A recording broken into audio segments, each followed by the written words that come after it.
It's just paperwork to optimize our taxes, Tom said, voice dipped in honey as he nudged a folder over the cool slab of our granite island. You're always telling me to be smart with money. This is the smartest move for our family. Family. The word landed like a dull thud. His fingers brushed mine, and I felt it. Some tiny change you'd miss if you weren't paying attention. The way his hand didn't settle, how his grip didn't quite close. A tremor in his voice that didn't match the confidence in his eyes. I stared at the packet with the official letterhead and clean blanks where my signature should go. The kitchen smelled like simmered garlic and lemon cleaner. Upstairs, the baby monitor showed 2 sleeping crescents, Emma and Ethan, finally down after a marathon of bath time negotiations. Transfer of title, the top page announced. Clinical as a diagnosis. I'm Dr. Caitlin Wilson, 38, emergency medicine at Houston Methodist. I bought this old Victorian in the Heights 2 years before I ever met Tom, on moonlighting pay, scrappy savings, and an Excel sheet color-coded within an inch of its life. I replaced these cabinets myself, chose this farmhouse sink, negotiated every tile that now gleamed under the pendant lights. This house wasn't decor. It was my safety net. If you really cared about us, you'd get why this makes sense, Tom pushed, the gentleness thin around the edges now. I'm the one keeping things running with your insane hours. You're wiped all the time. The words pricked, but something else caught my attention. An edge I'd never heard tucked beneath his sweet reason. A practiced cadence, a line he'd rehearsed. I watched the baby monitor again. Our twins, 2 years old, wore my dark curls and my olive skin, like tiny photocopies of my face sleeping side by side. They were also why I took back-to-back shifts, traded brunches for charting, and lived half my life in scrubs. It wasn't hunger for titles. It was a plan, college funds, a cushion, a life where they never felt the panic I grew up with. I don't know, Tom. I slid my hand from under his. This house is the one thing I had before you. It's security. Something flashed across his face. Annoyance? Impatience? And then it was gone, replaced by concern polite enough to win a customer service award. He pushed the papers an inch closer. That night, sleep hovered and refused to land. The ceiling fan hummed its restless loop while Tom's even breathing measured time beside me. His pitch kept replaying in my head like a commercial that wouldn't stop. It's just for taxes. Best move for our family. Trust me, but under the ad copy, a quieter track played. A warning I couldn't swat away. Morning came with the usual sprint. Daycare bags, tiny socks negotiating with gravity, a blistered piece of toast eaten in thirds while I stuffed wipes into side pockets. Tom scrolled his phone. I dropped your jacket at the dry cleaner, he said without looking up. You can thank me later. 6 months ago, he'd have been strapping diaper bags and cutting fruit and confiscating my toast to butter it properly. Now he had a lightness in his step and a new relationship with the gym. In isolation, those things were nothing. Together, they whispered. On my first break at the hospital, I ducked into an empty exam room that still smelled like bleach and plastic. I called Nina, law school friend turned real estate lawyer who'd once argued a case with a broken heel and still won. Hypothetical, I said. Spouse wants me to temporarily transfer the house into his name. Claims tax benefits. Hypothetical my foot, she said. Caitlin, if you bought before marriage, moving title to him alone doesn't help your taxes. If anything, it muddies protections. Why is he pushing? I stared at the sink. A hairline crack ran down the porcelain like a tiny lightning bolt. I don't know, I said honestly. He's different. Her voice lost its banter. Don't sign a thing. I've seen this pattern. They call it estate planning, and 2 steps later you're holding a packing box. Something cold slid down my spine. Between traumas and night shifts and 2 toddlers who believed sleep was negotiable, I'd been lazy about one thing. Questioning Tom. He'd counted on that, hadn't he? Back on the floor, I sutured, ordered scans, reassured, charted. Between patients, I opened our phone bill portal. My hands didn't shake when I typed. They shook when I saw it. The same number, again and again, threaded through our last few months like a thin wire. At lunch, I ran the number through a reverse lookup. Destiny Martinez. My stomach did a slow, deliberate turn. A search pulled up a woman in her mid-20s with a smile built for ring lights. Check-ins that overlapped too neatly with Tom's late nights. Photos at a sleek Italian place we used to call ours. Another photo, 2 weeks old, tagged at a real estate office. Big changes ahead. New chapter. Blessed, blessed. I locked my phone and just breathed. Years in emergency medicine had trained a very specific muscle, the one that stays steady while the room spins. The muscle that says, okay, triage first, stabilize, then move. That evening, I did something I never do. Left the hospital early. I didn't head to daycare. I drove to a discreet electronics store Nina texted me, place with no Instagram presence and a bell on the door that chimed like a secret. An older man with gentle eyes sold me a recorder small enough to hide in a pepper mill and showed me, kindly, with no judgment, how to use it. Best evidence, he said, is the kind they volunteer. At home, I tucked the device where I knew it would hear everything, set water to boil, and pretended this was just spaghetti night. When Tom walked in, he paused. No traumas today? He asked lightly, those eyes scanning more than they smiled. Great, then let's revisit the house thing. I stirred sauce and let my voice be casual. I've been thinking about it. His reflection in the window brightened like he'd won a raffle. You're making the right choice. Kate, for the family. He loved the word when he wanted something. I let him talk. And talk. And talk. He mapped out benefits, name-dropped a guy he'd consulted, and laid down the kind of smooth phrases people practice in bathroom mirrors. I contributed mm-hms, nods, and the occasional, walk me through that part again, while the recorder quietly did its job. Later, I sat in the twins' room in the blue hush between nightlight and moonlight. Emma curled around her giraffe, Ethan a starfish who'd escaped his blanket again.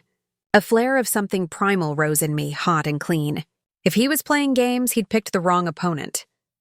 You can second-guess a woman. You cannot outcalculate a mother. The next days snapped into a new routine. Copy every financial document. Open a private account. Freeze a credit card he liked to forget he'd used. Check the phone log again. Breathe. Smile. Wait. A week later, Tom came home amped like a man spring-loaded. Got everything ready, he said, sliding a fresh set of forms across the same spot on the island. His signature already looped in confident ink. All we need is yours. I uncapped the pen. It felt heavier than it should. He watched my hand hover over the line, foot-tapping, eyes flicking to his phone, then back to me, then to the phone again, in that precise, balanced moment. Ink poised, twins sleeping. The recorder a silent witness, the picture sharpened. The impatience. The glee he couldn't quite restrain. The phantom text he was waiting for. I set the pen down. I think, I said, meeting his eyes, we should talk about destiny first. His face drained so quickly it was almost audible. For half a beat, I wanted to laugh at the theatricality of it. But this wasn't theater. This was triage. He tried to recover. What are you? I pulled my phone from my pocket and scrolled, my voice steady. Destiny Martinez, mid-20s, the one who lunches with you at Lorenzo's 3 times a week, the place where you proposed to me. Cute symmetry. And look, new chapter, big changes. Real estate office. 2 weeks ago. His mouth opened, closed, reopened on a different tactic. You're spying on me? I'm protecting our kids and myself, I replied, each syllable clipped and calm. Which you'll be relieved to hear is my actual job description. The twins murmured upstairs, tiny sounds, soft as moth wings. Tom glanced at the ceiling, and I saw it flash across his face. Not remorse, not grief, just the stark horror of a man who realizes the script has changed and he's no longer the one writing it. If this story has you hooked, don't forget to subscribe for more stories like this. Comment below what you would have done in this situation. And if you're enjoying this story, give it a like. It really helps the channel. For the first time in our marriage, Tom looked rattled. His practiced calm was slipping like a cheap mask in a rainstorm. Destiny's just a co-worker, he stammered, grabbing for his phone like it might rescue him. Really? I tilted my head, my voice steady, almost clinical. Because I have months of phone records that say otherwise. And a recording, your words, Tom, where you promised her everything would be ready soon. I pressed play. His voice spilled from my phone into the kitchen, smooth and confident as he reassured her about the house, about me, about their future. Hearing it aloud was worse than reading transcripts. It was like being haunted by my own husband while he stood right in front of me. His face hardened. Anger replaced panic. You don't understand, Caitlin. Things haven't been right for a long time. You're never home. You chose the hospital over me, over us. My hands curled into fists against the counter. Don't you dare drag the twins into this. I work to give them security. What's your excuse? Secret lunches and forged smiles? He slammed a fist on the counter, voice rising. Do you know what it's like living in your shadow? You, Dr. Caitlin Wilson, savior of the ER. Everyone worships you. I'm just the husband who married up. Destiny sees me. She appreciates me. My laugh was sharp, humorless. She appreciates your plan to steal my house. The house I bought. The house where our kids took their first steps. Tom flinched. For once, he had no smooth retort. I leaned closer, voice low. You underestimated me, Tom. You thought exhaustion would blind me. You thought a mother wouldn't fight for her children's home. The baby monitor crackled upstairs with a soft cry. Tom moved to go, but I blocked him. No, I'll handle them. You handle explaining to your girlfriend why her fairy tale has no castle, he muttered. You're making a mistake. You'll regret this, I stared him down. The only mistake was you thinking I'd ever sign those papers. The next days moved like pieces on a chessboard. I called Nina again, handed her every document, every bank statement, every recording. She put me in touch with James Cooper, a divorce attorney with a reputation for dismantling liars in court. You've done most of the heavy lifting, James said after scanning my evidence. Most people don't come to me until it's too late. But you? You've given me the blueprint to win. Meanwhile, Tom's texts piled up, long paragraphs shifting from pleading to raging to guilt-tripping. Think about the twins. You're being unreasonable. We can work this out. He didn't realize. Every word was ammunition. Every desperate attempt proved how quickly his plan was crumbling. And then came the night his mask finally broke. He stormed into the kitchen where I was spooning applesauce into the twins' bowls. His eyes were bloodshot, his jaw tight. You've ruined everything, he snapped. Destiny and I could have been reasonable. Let you keep the guest house. Worked something out for the kids. The laugh burst out of me before I could stop it. The guest house? In my own home? Emma startled, her little lip trembling. Ethan frowned and asked softly, Dada mad?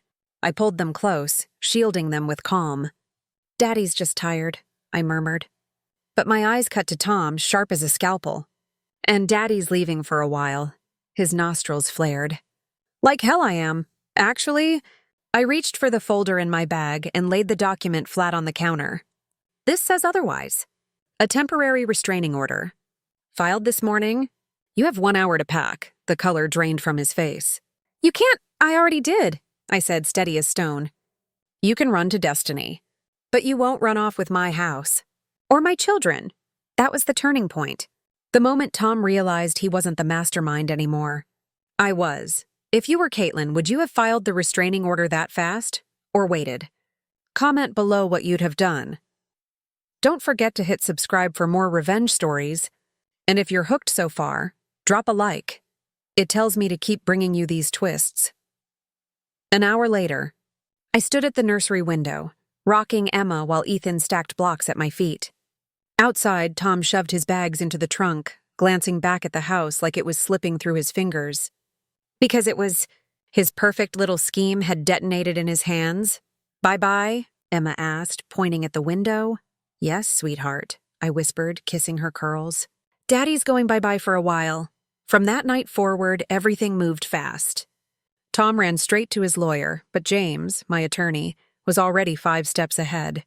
We had evidence, the recordings, the bank statements, the shady meetings. In court, Tom's plan unraveled thread by thread. The judge didn't just frown on his attempt to grab my premarital asset. He scowled when we revealed the hidden accounts. Worse for Tom, Our forensic accountant uncovered the truth. He'd been siphoning money from his firm to fund his little fantasy life with Destiny. Dinners, trips, gifts, bought with embezzled funds. He thought he was playing you, James told me, sliding the papers across his desk. Turns out he was playing himself. When Tom's company found out, they didn't hesitate. They pressed charges. And Destiny? She vanished the moment embezzlement entered the chat. I know because Tom showed up drunk one night, pounding on the front door, waving his phone, begging me to let him in. You ruined everything. He slurred. She left me because of you. The police car's lights painted our porch blue and red as I stood holding my twins, calm and unshaken. Maybe once I'd have pitied him, but not anymore. Not after the lies, the betrayal, the months of planning to strip me of the one thing I worked my whole life to build. The divorce wrapped quicker than I expected. Tom's legal troubles meant he couldn't fight long. He signed away his claim to the house, my house, in exchange for supervised visits with the twins. Visits that dwindled as his court dates piled up. Destiny? Word spread she'd moved on to her next target, a wealthy client who didn't come with criminal baggage. Figures. As for me, something shifted. Without Tom's constant criticisms and manipulations, my life bloomed. I was promoted to Chief of Emergency Medicine, a title Tom once sneered I'd never achieve while raising twins. My kids adjusted beautifully, resilient, bright, thriving in the safety of the home I'd fought to keep. Weeks later, I sat on our porch swing, the twins giggling as they tumbled across the yard. Emma tried cartwheels. Ethan clapped for her like she'd won gold at the Olympics. The same yard where Tom once screamed drunken threats was now filled with nothing but laughter. A letter arrived in the mail, Tom's handwriting, shaky apologies, begging forgiveness. I didn't even finish reading. I filed it away with the rest of the evidence where it belonged. Some bridges, once burned, should never be rebuilt. I'd thought saving the house was the victory. But sitting there that evening, with the twins' laughter echoing through the neighborhood, I realized the real victory was peace. Tom had lost everything, his career, his freedom, even Destiny. And me? I'd gained something far greater. Strength, clarity, freedom. And as I watched my children race across the yard, I whispered to myself the truth Tom never understood. The real mistake wasn't betraying me. It was underestimating me.